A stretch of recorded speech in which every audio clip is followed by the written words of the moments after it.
My brother looked me in the eye, and I mean dead in the eye, and he said, "You need to leave." We were standing in the foyer of the funeral home. The carpet was that kind of burgundy that tries to look dignified, but just looks tired. There were white lilies on a folding table near the entrance. One of them had already started to brown at the edges. My father's casket was 30 feet away. I could see the edge of it through the double doors, and my brother, Damien, he said it again. Quieter this time, like he was doing me a favor. "You need to leave."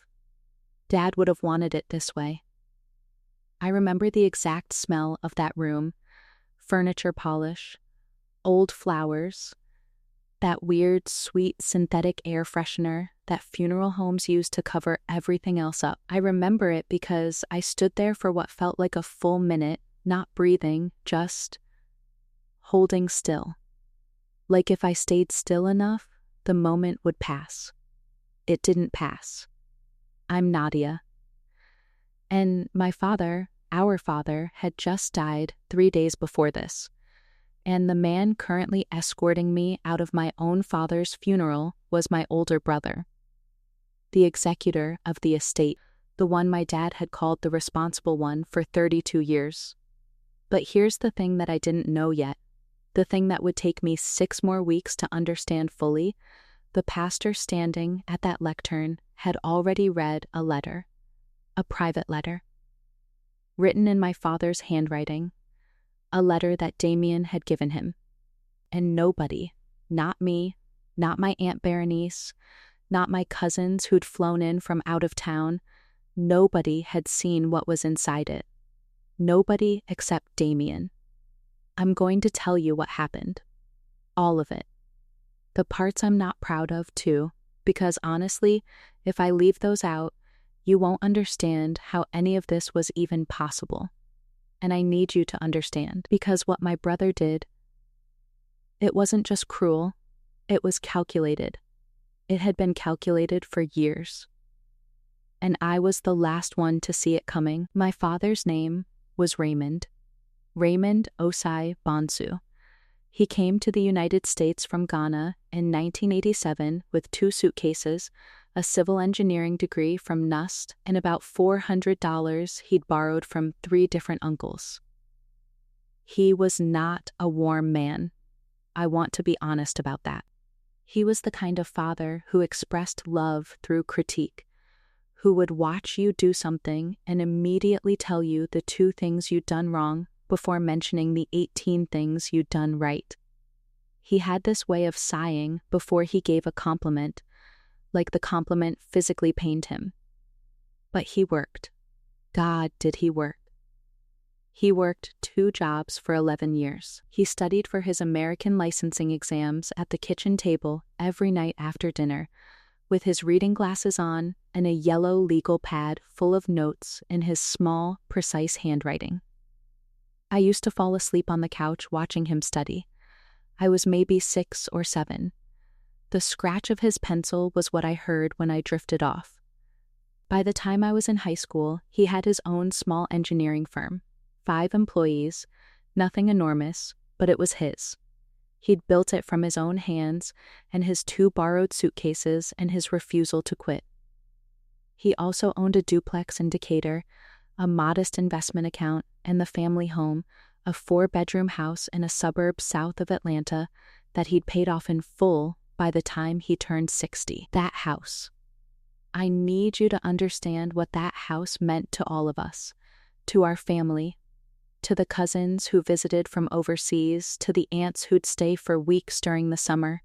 It wasn't just real estate, it was proof.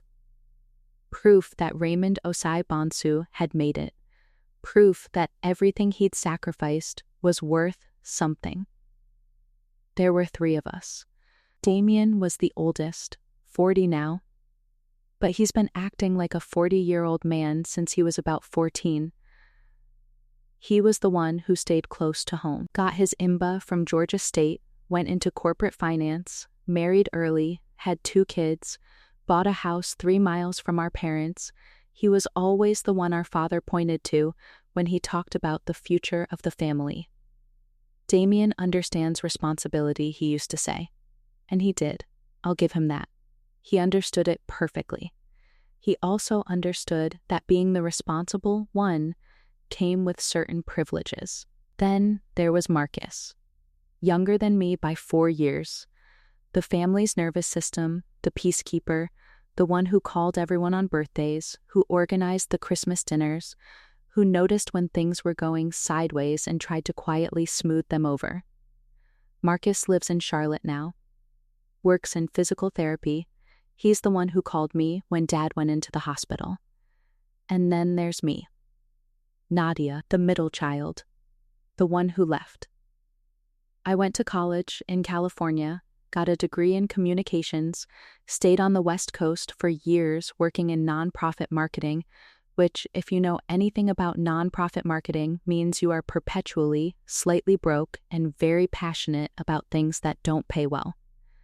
I moved back to Atlanta 4 years ago after a long-term relationship ended and I needed to reset. My father never fully forgave me for leaving in the first place. I know that sounds dramatic, but it's true.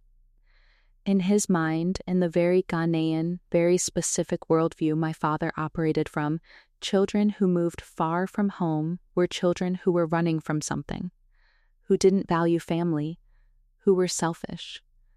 I tried explaining that I was building a life, that California wasn't the moon, that I called every Sunday without fail. None of it landed the way I hoped. But when I came back to Atlanta, when I moved into that small apartment in Kirkwood and started rebuilding, my father and I had started to rebuild something too. It was slow, tentative. We'd have dinner together sometimes, just the two of us, at this Ethiopian restaurant he liked near downtown. He'd ask about my work, I'd ask about his health, which had started declining. He had heart disease, a condition that had been quietly organizing itself in his chest for years before anyone caught it. In the last year of his life, I was the one driving him to his cardiology appointments. Because Damien was too busy, those are Damien's words, and Marcus was in Charlotte, I was the one sitting in those waiting rooms with their fish tanks and their health brochures while my father sat across from his doctor and listened to statistics about his own survival. I'm not telling you this to make myself look good. I'm telling you this because later, much later, it will matter. If you've ever been the one who showed up while everyone else had reasons, you already know exactly how this feels. And if this story is hitting somewhere real for you, maybe stick around, we're just getting started. My father's first major cardiac episode happened on a Tuesday in October. A neighbor found him in the driveway. He'd been trying to bring in his own groceries, which he'd been told not to do, and he just stopped. Sat down on the concrete.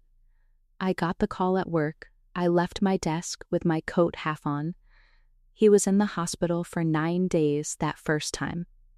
Damien visited twice. Marcus drove up from Charlotte for a weekend. I was there every day after work, and on the days I could manage it, on my lunch break too. I sat with my father while he did his breathing exercises.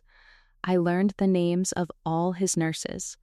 I brought him his favorite biscuits, these slightly sweet, coconut-tinged things from a Ghanaian bakery about 20 minutes from the hospital, because the hospital food made him miserable, and misery made his blood pressure worse. During one of those evenings, this was maybe day 5, my father looked at me from his hospital bed and said something I've thought about every day since. "Nadia, you came back to me." That was it. 4 words. He went back to watching the news immediately after, like he hadn't said anything. My father was not the kind of man who repeated himself. He said it once, and that was all he could give. I held those 4 words for months. I thought they meant something about how we'd repaired things, how the distance between us had finally collapsed.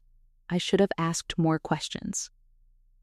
After the hospital stay, my father's world got smaller. He couldn't drive anymore. He was supposed to avoid stress. And Damien, who had been relatively hands-off during the actual illness, suddenly became very present. He started stopping by the house in the evenings. He'd bring my father food from restaurants my dad liked.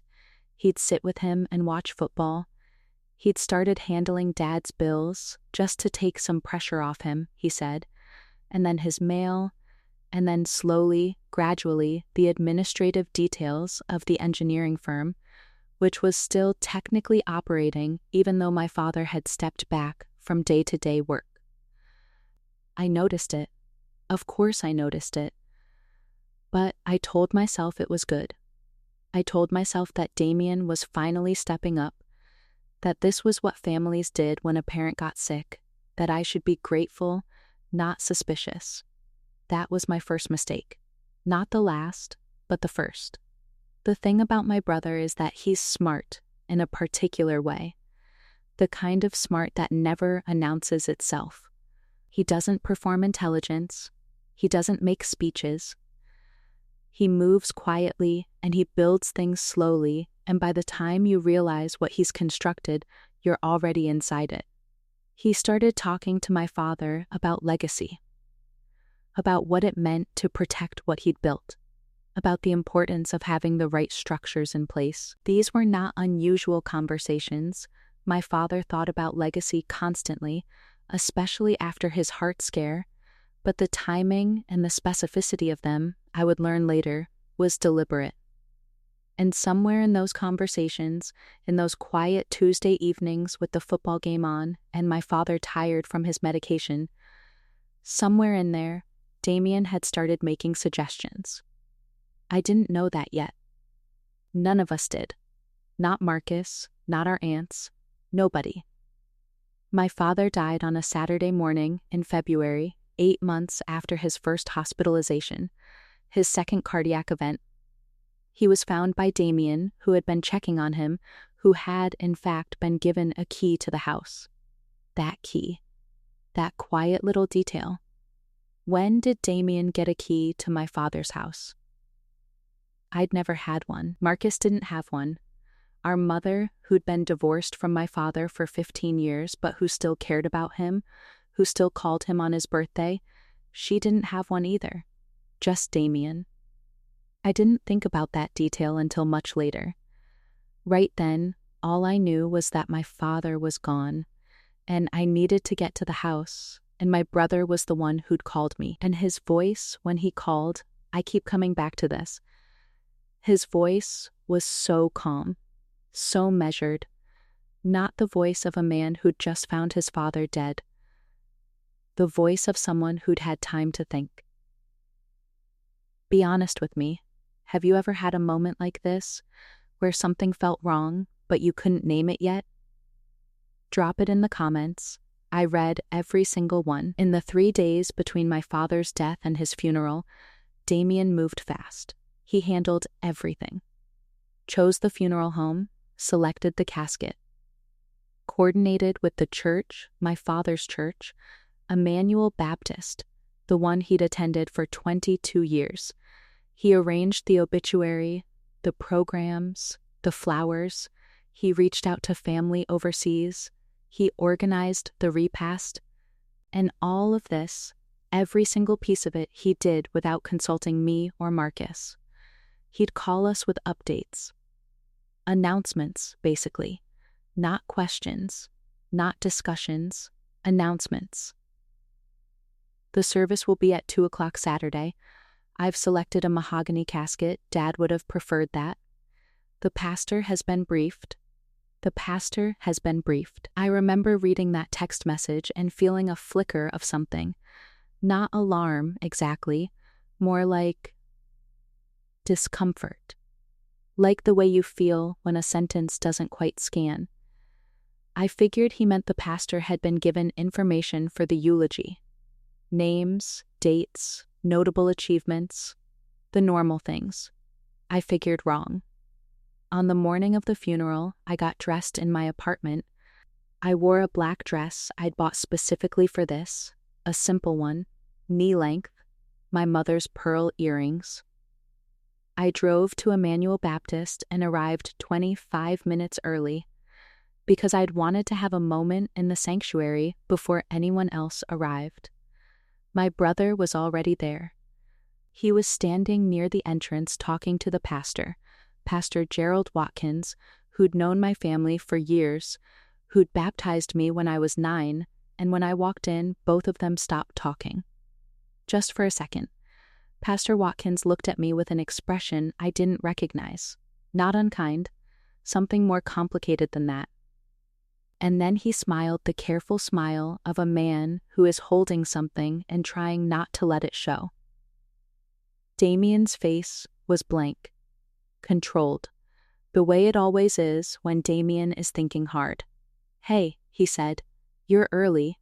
"So are you," I said.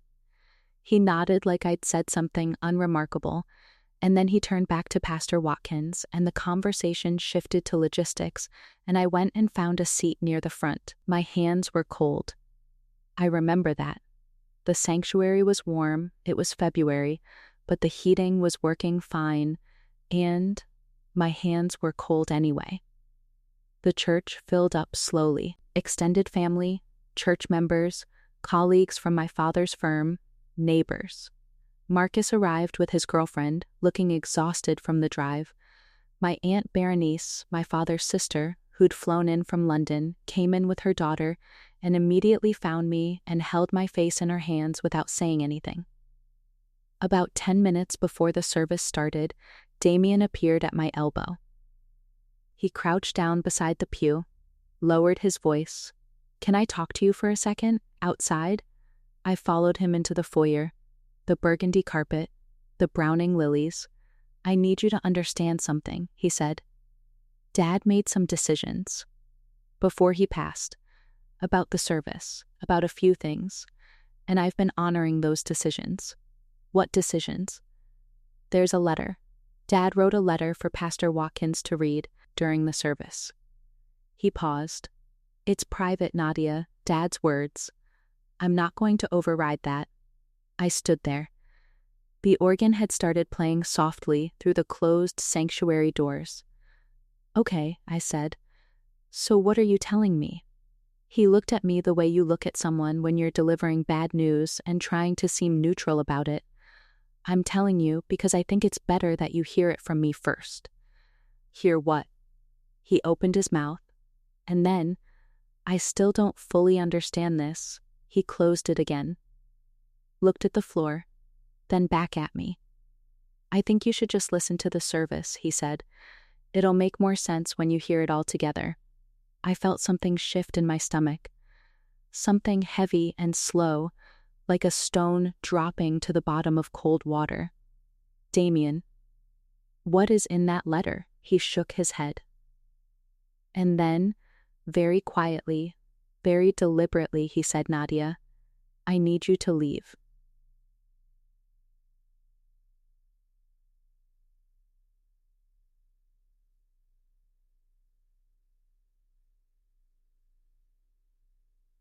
I didn't leave.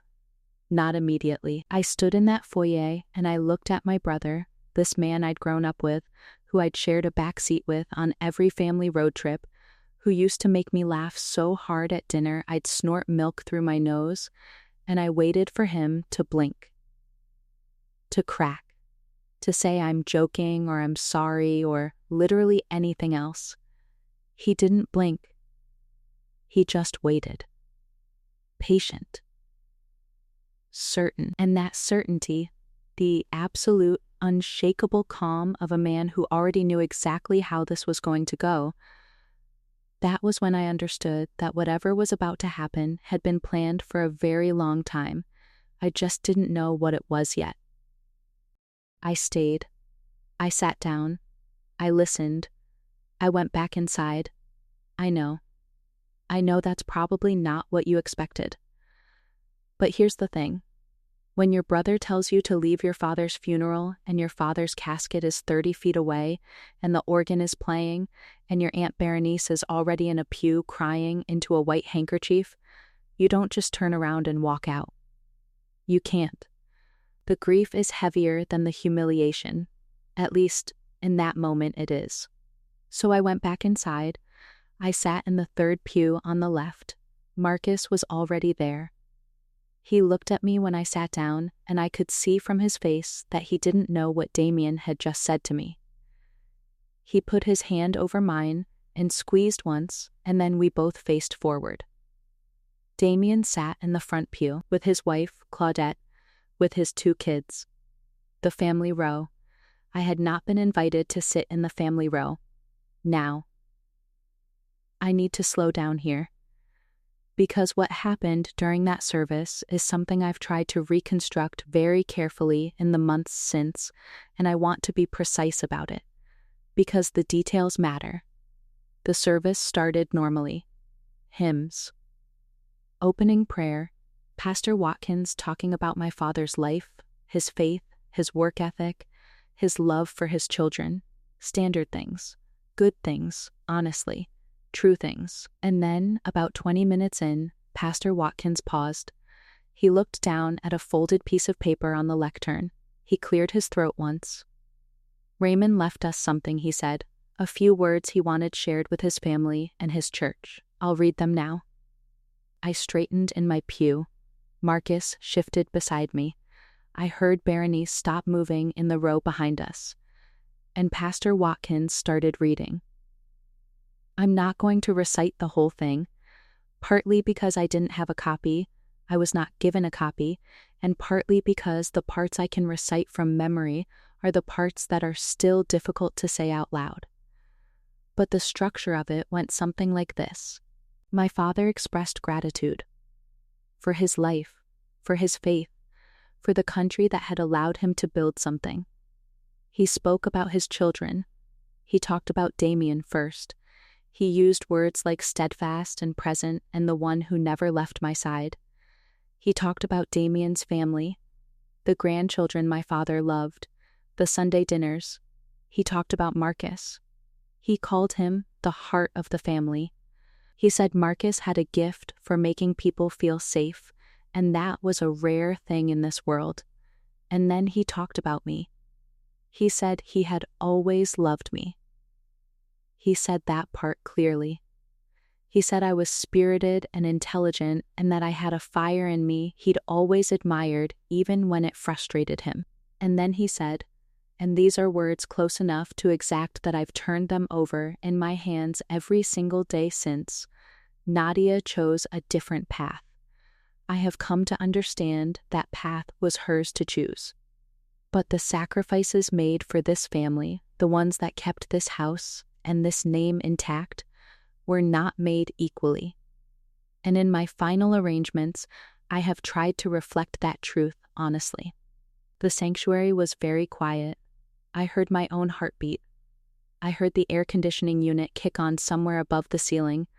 I heard someone 3 rows back shift in their seat. Pastor Watkins folded the letter. He looked up. He looked at me, briefly, directly, and then he looked away. And Damien, in the front pew, did not turn around.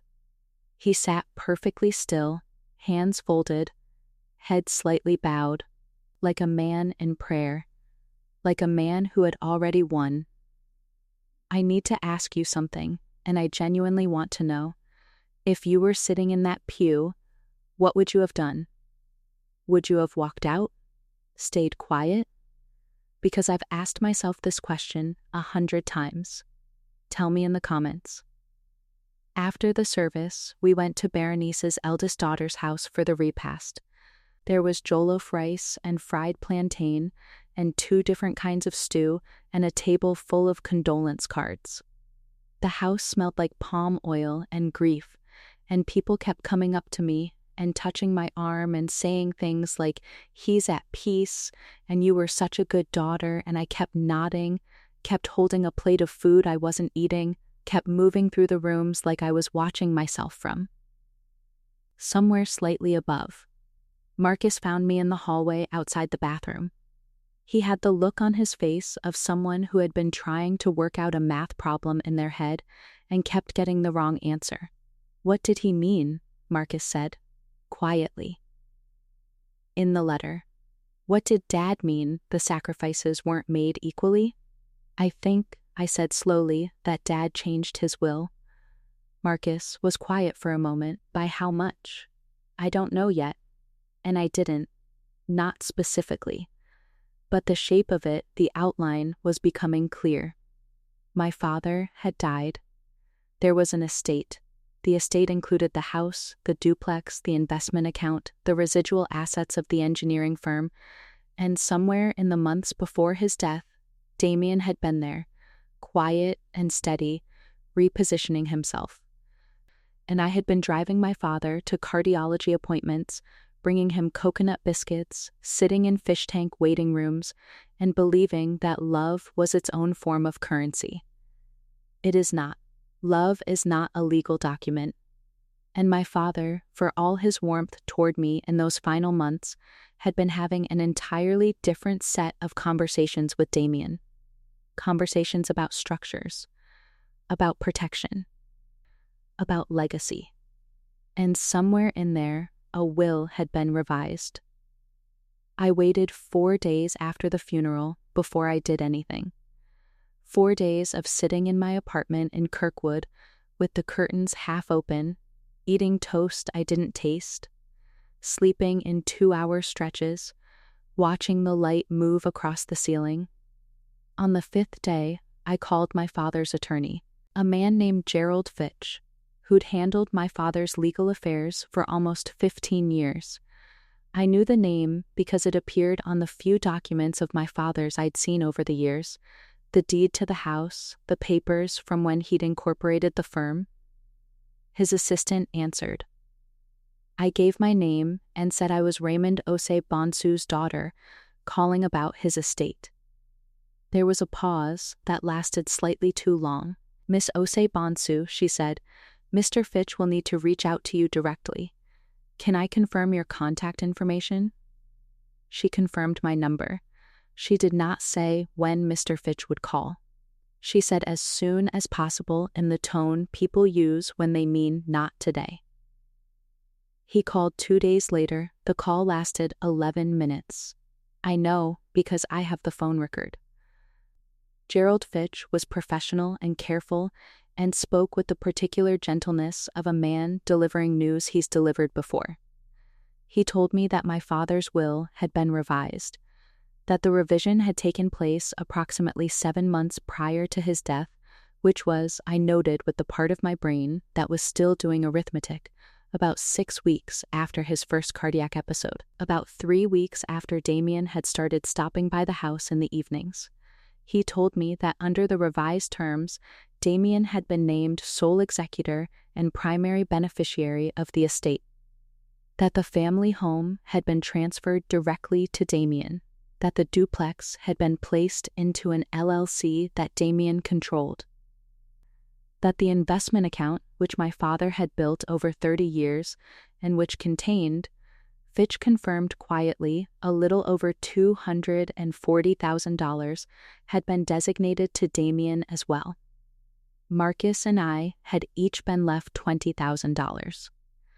And I had been left a specific note, separate from the main will, which Fitch read to me verbatim. It said, "For Nadia, who has always found her own way. I trust she will continue to do so." I sat down on my kitchen floor, not dramatically, not crying, just down. The linoleum was cold through my black jeans, my phone was in my hand, the refrigerator hummed, there was a half-finished mug of coffee on the counter above me, and I could smell it going stale from where I sat. And I thought, 7 months, 7 months ago, while I was driving him to his appointments, while I was learning the names of his nurses, while I was holding those 4 words, Nadia, you came back to me like they were a promise. While I was doing all of that, Damien was sitting at my father's kitchen table, talking about legacy and structure and protection. And my father, my complicated, difficult, finally reaching toward me father, had been listening. There's a moment, and I think anyone who has been truly blindsided by someone they trusted will know what I mean, where the grief and the shock start to separate, where they peel apart like 2 layers of something stuck together, and you realize they are not the same thing. The grief is about my father, about the loss of him, about the Ethiopian restaurant and the cardiology waiting rooms, and the fact that I will never again sit across from that man and have him look at me with that particular mix of pride and exasperation that was the specific way Raymond Osei-Bonsu looked at me. The shock, and then the anger, which came 3 days after the shock, was about Damien, and those two things needed to be handled differently. I gave myself 2 weeks to grieve. I went to therapy. I'd been in therapy on and off for years, and I called my therapist and we had 3 sessions in 10 days. I called Marcus, and we talked for 2 hours one night, both of us circling the same question from different angles. Had our father understood what he was doing? Was this truly his wish, or had he been guided there? He wasn't naive, Nadia, Marcus said. He knew what he was signing. I know, I said, but did he know the whole picture? That question, the question of what my father had been told versus what was true, was the thread I decided to pull. I want to be honest about what the next 3 weeks looked like, because people sometimes imagine that revenge or accountability or justice, whatever you want to call it, looks like something cinematic, like a montage, dramatic music, confident strides. It doesn't. It looks like spreadsheets. It looks like sitting at your kitchen table at 11 o'clock at night with your laptop open and a notepad beside it, writing down dates. It looks like going back through every text message, every email, every voicemail you have from the last 2 years, and cataloging them by date and content. It looks like calling people you haven't spoken to in months and asking them careful, neutral questions. It looks boring and cold, and it requires a part of you to go a little bit quiet, to set the emotion aside temporarily so you can see clearly. I started with the timeline. When had my father first seen his attorney after the cardiac episode? The episode was in October. When was the will revised? 7 months before his death in February, which put the revision at approximately July. So between October and July, 9 months, something had happened to move my father from whatever his previous arrangements were to what Fitch had read to me on the phone. I needed to know what the previous arrangements were. I called Fitch back. I was careful. I explained that I wasn't contesting the will, not yet, I didn't say that part, but that I was trying to understand the timeline for my own peace of mind. I asked if there had been prior versions. Fitch was quiet for a moment. Then he said, "I'm only able to speak to the document I have on file, Miss Osei-Bonsu. Can you tell me who was present when the revision was signed?" A longer pause. "Your father and 2 witnesses, as required by Georgia law. And who were the witnesses?" "I'm not able to share that information without, Mr. Fitch," I said. I kept my voice level. Was my brother one of the witnesses? The pause this time was the longest one yet. "No," he said finally, "he was not. But he was present? Nothing. Just breathing on the line." "Thank you," I said, and I hung up and wrote it in my notepad. Damien, present at signing. Not a witness, that would have been legally problematic, but there, in the room, with my father and a pen and a revised document. The engineering firm was the next thread. My father had stepped back from operations, but the firm was still technically active. It had ongoing contracts, active clients, a small staff. Under the will, the firm's assets were folded into the estate and passed to Damien, which meant that whatever the firm was worth, its equipment, its outstanding receivables, its intellectual property, all of it was now Damien's. What it was worth, officially, was something Damien had arranged to have assessed. The valuation he'd submitted to the estate was about $68,000, a small but functional business. One of my father's former colleagues, a man named Kofi, who'd worked with him for years and left the firm, 2 years before my father's death, reached out to me after the funeral. He'd seen the obituary. He wanted to pass on his condolences. We ended up talking for almost an hour. Somewhere in that conversation, Kofi mentioned that the firm had recently completed a long-term contract with a county infrastructure project, a contract that had been in negotiation for years and finally finalized.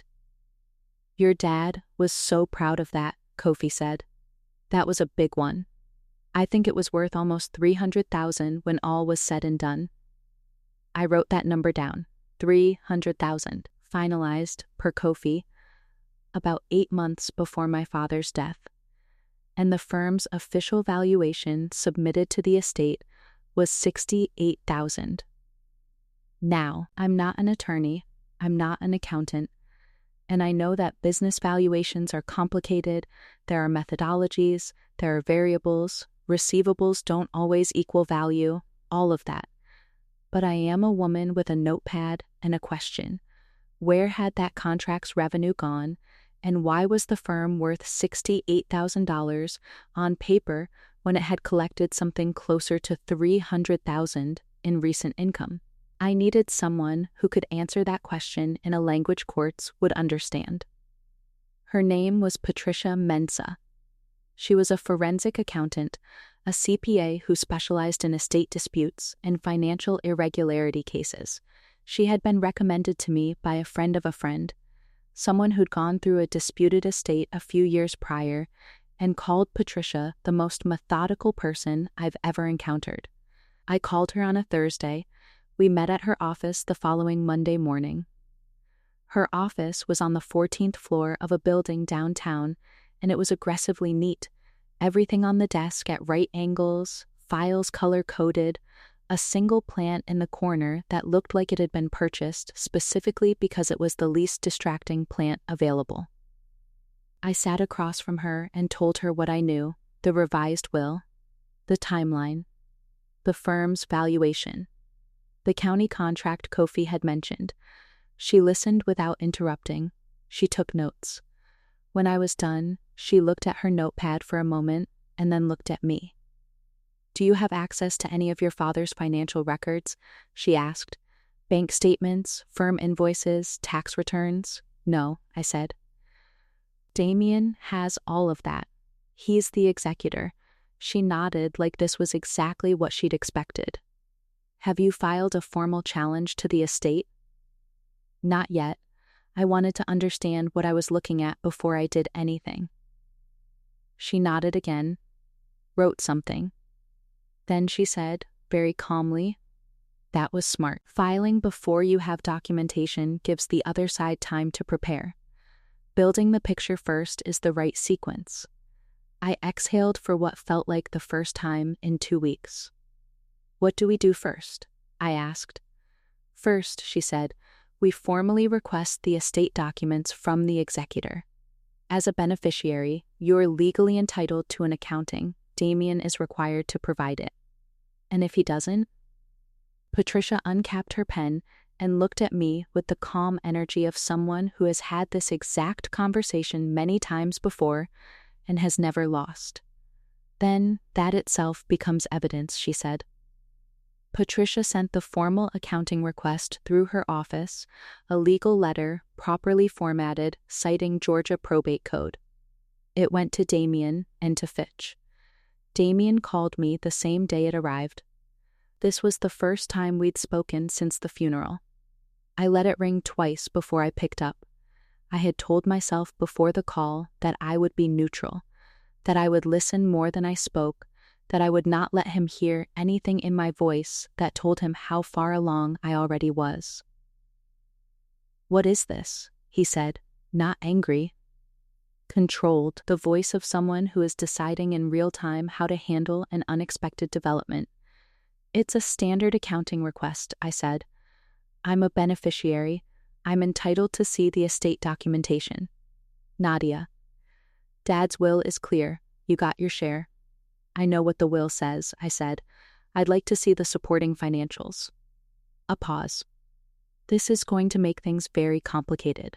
It's a standard request, Damien. You're going to upset people." "The family. What family?" I said, and I kept my voice even when I said it, which is something I'm still proud of. "You told me to leave my father's funeral. You sat in the family row without me. Now you want to talk about family?" He didn't answer that. He said, "I'll have Fitch send you what's required," and he hung up. The documents arrived 3 weeks later, 112 pages of estate filings, bank records, and firm financials. Patricia received them at her office, and I went in on a Friday afternoon, and we sat at her conference table, and she walked me through what she was seeing. The county contract was there. Finalized 11 months before my father's death, not 8, as Kofi had remembered. Value, $287,000. Patricia showed me where that money had moved. Over about 10 months, in transfers ranging from $8,000 to $30,000 at a time, the bulk of that revenue had been transferred out of the firm's operating account into a separate account, an account Patricia identified as an LLC registered to Damien's wife, Claudette. Claudette's LLC had been registered 4 months before the first transfer. 4 months before the first transfer, which was 3 months after my father's first cardiac episode. I sat with that for a moment. The conference table was glass. I could see my own hands through it. So the money was moved before the firm's assets were transferred to the estate, I said. "That's what the records show," Patricia said carefully, meaning by the time the firm was valued for the estate, the most significant recent revenue had already been transferred out. "The valuation reflects what was in the accounts at the time of valuation," she said. And then, very quietly, yes. My brother had not stolen from me. Not exactly, not in a way that could be summarized simply. What he had done was more careful than that. He had positioned himself beside a sick man who trusted him. He had been present at a will revision. He had arranged for the most valuable part of my father's business, money my father had earned over a lifetime, to be quietly relocated into his wife's company before the estate was ever calculated. And then he had stood in a funeral home foyer and told me to leave. Because he knew what the will said. He knew what the letter said. He'd written that letter, I would later learn, or rather, he had helped my father compose it, in the same way he had helped my father understand why the revised will made sense. He had built the entire structure. And then he'd had Pastor Watkins read it aloud in my father's church while I sat 3 rows back and tried not to fall apart. If you know someone who has been through something like this, a family member who moved quietly and took everything, share this with them. Because sometimes the most important thing is just knowing that someone else has been there too. I drove home from Patricia's office in the dark. It was a Friday evening in April. The Atlanta traffic was what it always is, dense and slow and somehow personal, like the city is angry at you specifically. I sat in it and I thought about my father. I thought about the way he looked when he said, "Nadia, you came back to me." I thought about whether he'd known, fully, what Damien was doing, whether he'd understood that the money moving through Claudette's LLC was his money, whether in the fog of his illness and his medication and his certainty that Damien was the responsible one, whether in all of that he had simply trusted the wrong son, or whether he had known and had chosen it anyway. Because some part of him still believed that the one who stayed was worth more than the one who left. I don't have a clean answer to that. I've made peace with not having one. What I decided, sitting in that traffic on the I-20, was this. My father was gone. I could not make him understand what Damien had done. I could not go back and sit beside him in his hospital bed and say, "Look at this. Look at what your favorite son is building while you're sick." I couldn't do any of that. But Damien was still here. The money was still documented. Patricia was still at her conference table. and I had not yet filed anything. I called Marcus that night. I told him everything I'd found, everything Patricia had shown me, everything I'd worked out about the timeline. He was quiet for a very long time after I finished. Then he said, "What do you need from me?" "I need you to decide if you're in," I said. Another pause. "I'm in," he said. And that was that. We filed the probate challenge the following Tuesday. What Damien did not expect. Here is something I've learned about people who operate like my brother does. People who are meticulous, who plan in advance, who position themselves carefully and move slowly and build structures over months and years. They develop a certain confidence, a quiet, unspoken certainty that because they have been thorough, they are safe. Because they thought of everything, nothing can surprise them. That certainty is their weakness. Because the one thing Damien had not accounted for, the variable he had not included in his otherwise careful calculations, was me. Specifically, the version of me that stopped crying and started taking notes. He thought I was grief. He thought I was noise. He thought I was the sister who'd always been slightly difficult, slightly emotional, slightly too much, and that I would do what difficult, emotional women so often do in these situations, which is fall apart loudly and then go quiet. I did not go quiet. Our probate challenge was filed on a Tuesday in late April. Marcus and I had retained an estate attorney, a woman named Dana Holloway, who had been recommended to us by Patricia, and who had, by the time we met her, something of a reputation for estate fraud cases in Fulton County. Dana was small and precise and wore reading glasses on a chain around her neck, and when she talked about probate law, she had the energy of someone describing a chess game they've already won. I liked her immediately. The filing asserted 3 things. First, that the will revision had been executed under conditions of undue influence, meaning that Damien had used his position of proximity and trust during my father's illness to steer the revision in his favor. Second, that the estate valuation was materially inaccurate, specifically regarding the firm's worth, due to the pre-death transfer of revenue into Claudette's LLC. Third, that as beneficiaries, Marcus and I were entitled to a full accounting of those transfers and a correction of the estate distribution. We were not asking for everything. That matters. Donna had advised us to be specific and proportionate, that a targeted, documentable claim was far stronger than a broad accusation. We were asking for what the numbers showed had been moved. We were asking for the record to reflect the truth. Damien received the filing on a Wednesday. His attorney, a man named Prescott, who Dana described with a tight smile as thorough but not creative, called Dana's office the same afternoon. Damien's first response was to offer a settlement, $25,000 each to Marcus and me in exchange for withdrawing the challenge. We declined. His second response was to call Marcus directly, not Dana, not through any official channel, and spend 40 minutes on the phone telling Marcus that I was tearing the family apart and that our father would be ashamed of what I was doing and that this would destroy everything. Marcus listened. And then Marcus said, "Damien, you should probably talk to your lawyer," and hung up. I love my brother Marcus. I want that on the record. 3 weeks into the probate process, Damien did something I genuinely did not anticipate. He organized a family gathering. A Sunday dinner at the family home, my father's house, the one that was now legally Damien's, and he invited everyone. Extended family, aunts, cousins who'd flown in for the funeral and some who hadn't, Berenice, calling in from London on video. He did not invite me. He invited Marcus, who went because Marcus wanted to understand what was happening.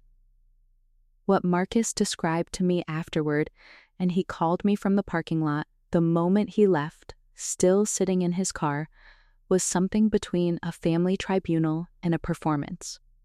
Damien had presented what he called the facts of the situation. He'd explained that I had filed a legal challenge against my father's final wishes, that I was trying to undo what our father had deliberately chosen, that I was doing this out of bitterness and greed because I had never been present, because I had chosen California over family, because I had never truly come back. And then, this is the part that took my breath away when Marcus told me. He had cried. My brother Damien, who has the emotional expressiveness of a well-maintained conference room, had cried in front of the extended family, had said how much it hurt him to be accused this way, how much he had sacrificed, how hard it had been to watch their father decline and to carry that alone while his sister was wherever she was, doing whatever she was doing. And they believed him? I asked Marcus. A pause. Most of them, Marcus said. Berenice didn't. She just kept asking questions he didn't answer directly. But most of them, yeah. I want to be honest about what that felt like. Because this story isn't just about money and documents. It's about the particular pain of being the person in the room who is not in the room. Of having your character described by someone who has every reason to misrepresent it, to people who love you but also love him, who are grieving and confused and looking for a version of events that makes sense. Damien wasn't wrong about everything. I had left. I had been in California for years.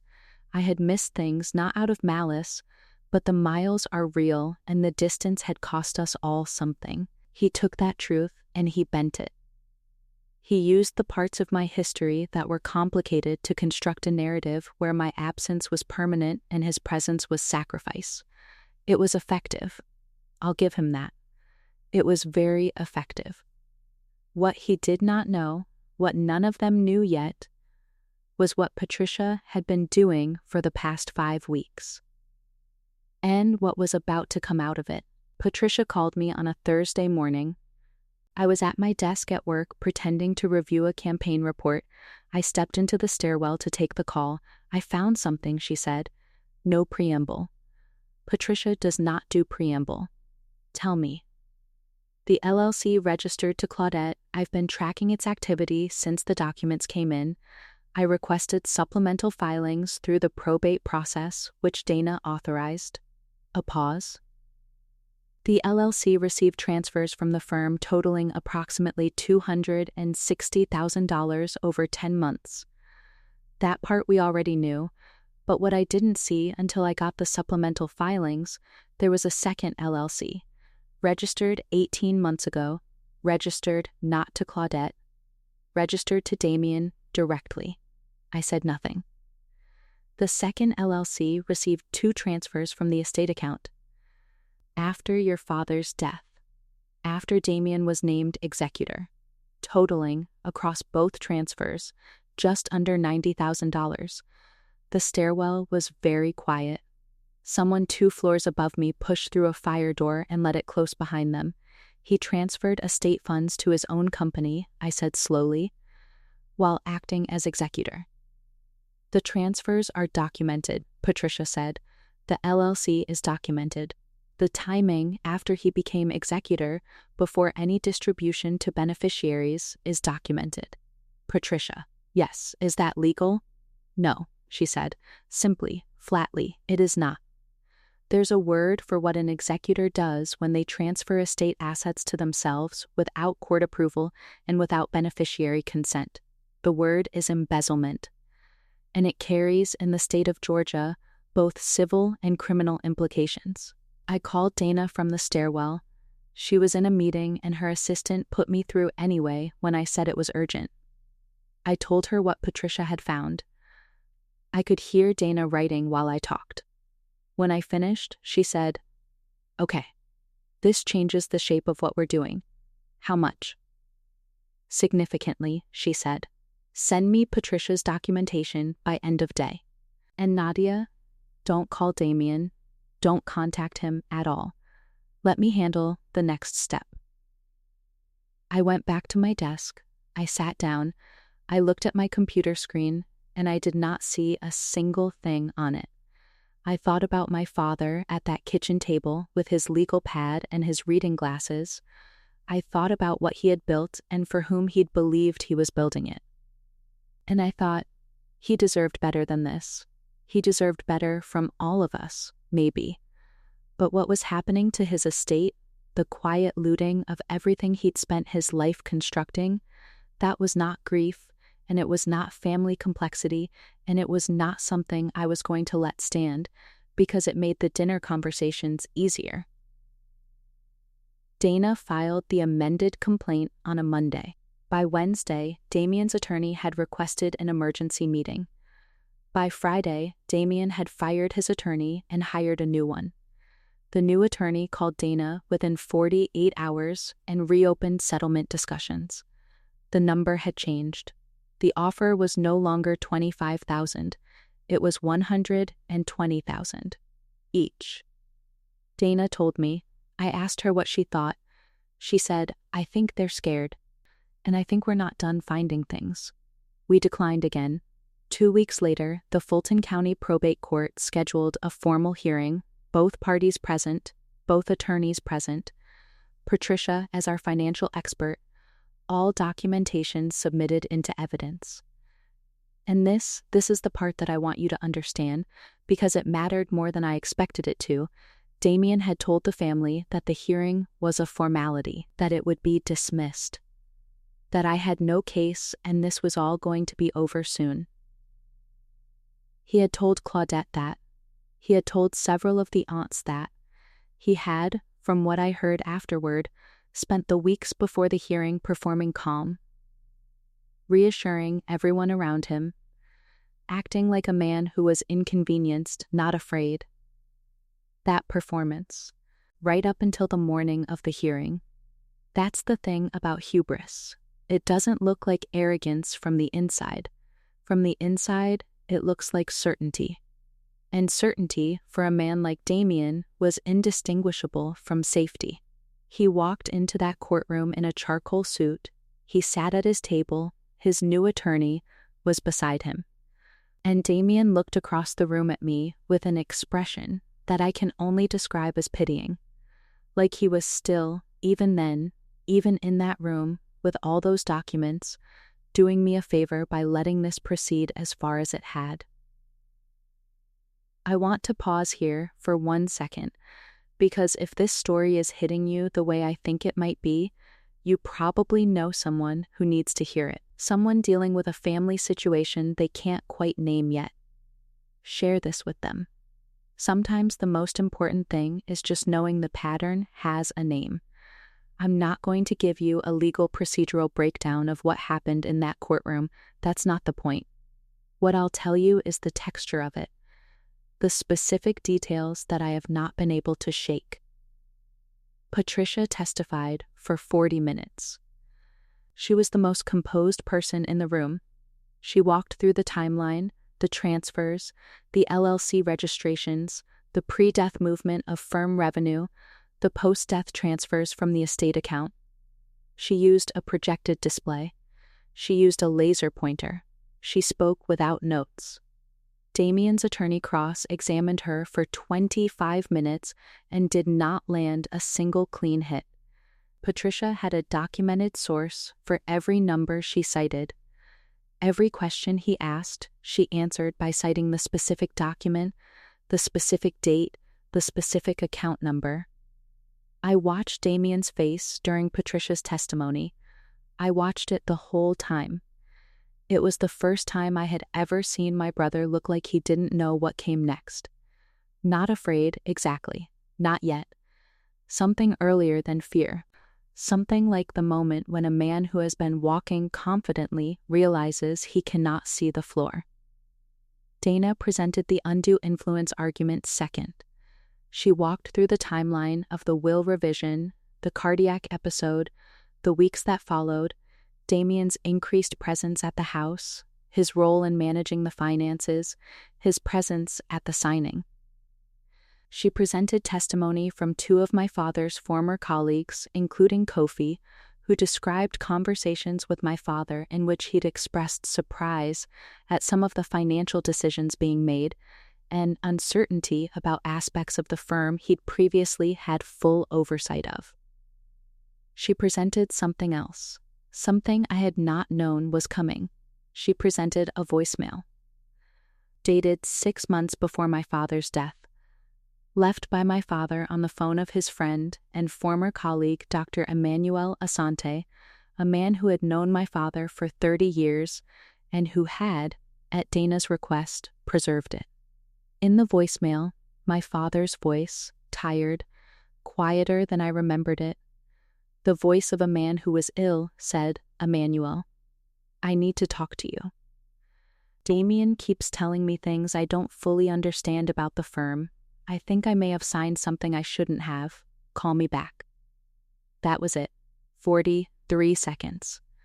The courtroom was very quiet after Dana played it. I was looking at the table in front of me. The wood grain, the slight unevenness of the surface. I was trying to hold myself together because I had just heard my father's voice for the first time since February, and he was scared, and I had not known he was scared, and there was nothing I could do with that except sit with it.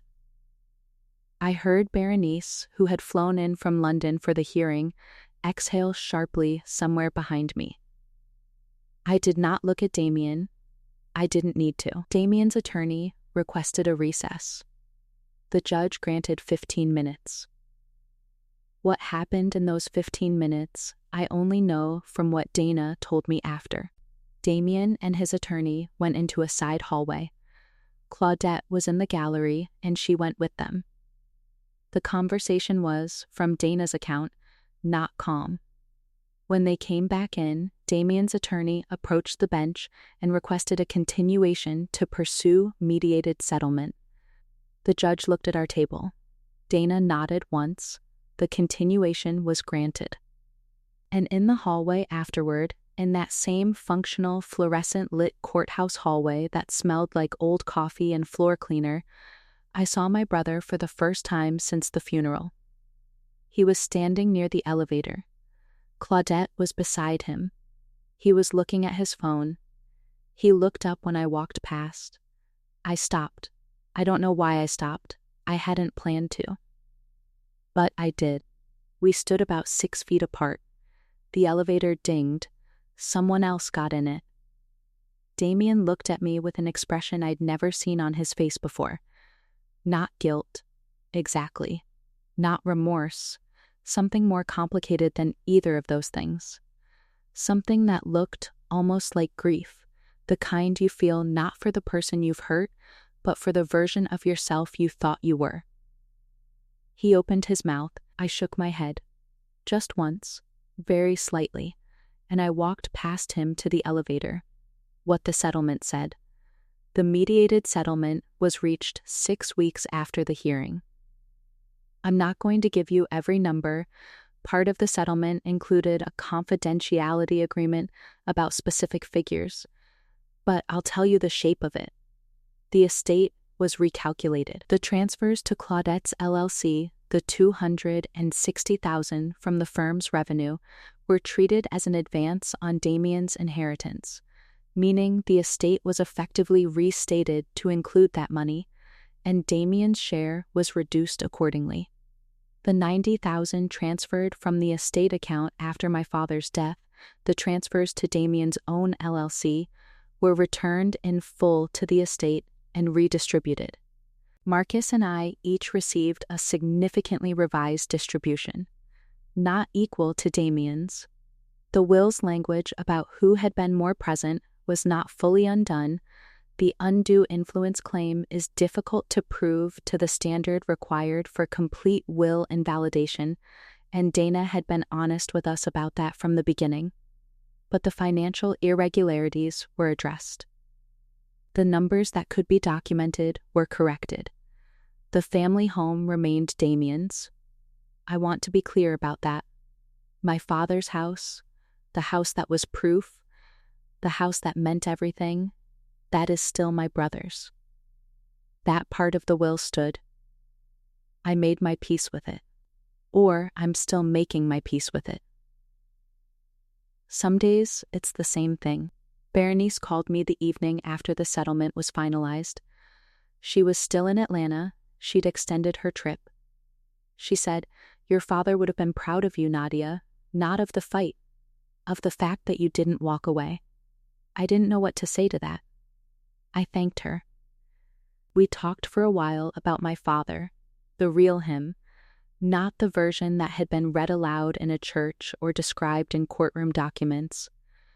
We talked about the man who used to whistle while he cooked, who cried exactly once that we knew of when Ghana lost a football match in extra time, who kept every report card his children had ever brought home in a filing cabinet in the study, organized by year and by child. She said she'd found mine in there recently, when she'd gone to help Claudette organize some of his things. It was still in the folder. She said she'd kept it. I said thank you. I meant it more than I could say. As for the rest of the family, it's complicated. It's still complicated. Some of the aunts who had sat at Damien's Sunday dinner table and nodded along at his version of events came back to me quietly after the settlement. They didn't make speeches, they just called. Asked how I was doing, showed up in the small ways that families sometimes manage even after large fractures. Some of them didn't, and that's okay. I'm not keeping score anymore. Or I'm trying not to. Damien and I have not spoken since the courthouse hallway. I don't know if we ever will. I think about what it would look like, a conversation, a reckoning, maybe someday something that resembles repair, and I can't see the shape of it yet. Maybe that shape doesn't exist. Maybe it does, and I can't find it from where I'm standing. What I know is that he is still my brother, that our father loved him, that somewhere underneath the spreadsheets and the LLCs and the carefully constructed narrative he performed for the family, underneath all of that is a man who was also grieving, who was also afraid, who had been told his whole life that he was the responsible one, the one who stayed, the one who understood, and who had taken that identity and pulled it so tight around himself that it eventually became a justification for anything. I don't forgive him. Not yet, maybe not ever, but I understand him, and I'm still working out what to do with that. Here is the part nobody tells you about winning. Here is the part that doesn't make it into the satisfying version of this story. I still grieve my father. That hasn't changed. It won't for a long time, and the grief is complicated now in a way it might not have been if none of this had happened, because mixed into it is the knowledge of that voicemail, that 43 seconds. My father saying, "I think I may have signed something I shouldn't have." He knew, or suspected, and he didn't call me. He called Emmanuel. He didn't reach out to Dana or a lawyer or to me or Marcus. He reached out to a friend, and then he got sicker, and then the months passed, and then he was gone. I have thought about why he didn't call me. I've turned it over from every angle. My best guess, the one I've settled on, even though I'll never know for certain, is pride. The same pride that made him a man who could come to a new country with 400 borrowed dollars and build something from nothing. The same pride that made him sigh before compliments. The same pride that had never fully forgiven me for leaving, even when he was working so hard to. He didn't want me to see that Damien had outmaneuvered him. He didn't want to be the father who'd been taken advantage of by his own son. He'd called Emmanuel because Emmanuel was a peer, a friend. Someone who wouldn't look at him with the particular kind of sorrow a child carries for a parent who has been diminished. So he kept it to himself, and Damien stayed present, and the will got revised, and my father died believing, I truly hope, that he'd made the right choice, that he'd protected what he'd built, that his legacy was in good hands.